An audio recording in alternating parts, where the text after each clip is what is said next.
G'day, Peter here. I've just spoken at the parliamentary launch of the Friends of MND, which is a joint initiative across both Houses of Parliament to support MND. Great time, really enjoyed it. I hope I got my message across.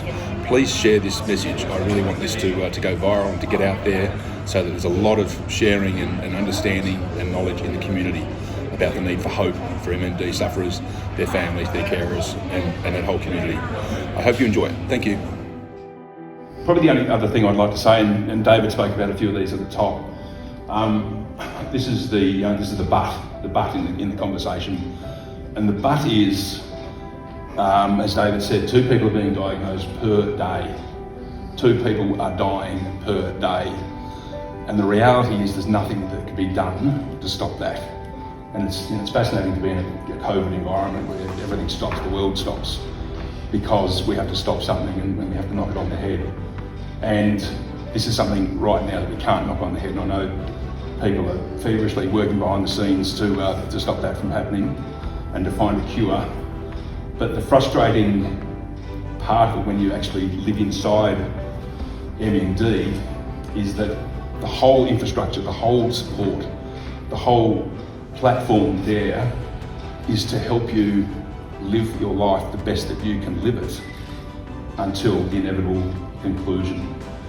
That is the bit that I found the most confronting, I think, and still do.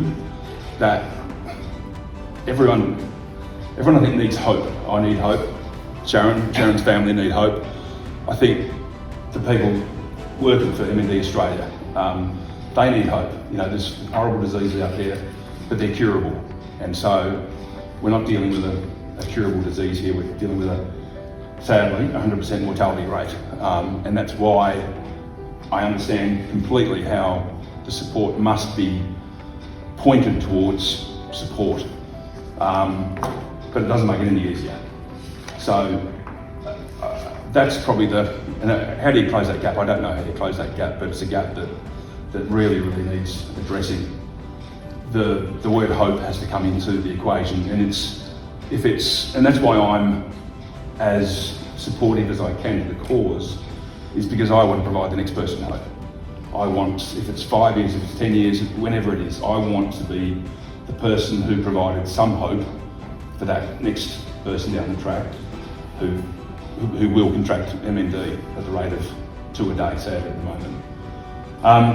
So if there's an engineering that can be done now to change things around, that's the one that I would focus on at the moment, is to provide hope, close some gaps in the system. There are some gaps there that, again, when you live in the system, you realise that there are gaps and areas for improvement. So, and I think they can lead to hope. So, yeah, that's probably the message I wanted to get across today. So I really want to reiterate that without the NDIS support, for someone like me, you think about the reliance that you place on it, and then you take that reliance away and what would be different in my life. So I'm very, very grateful. It's a wonderful scheme.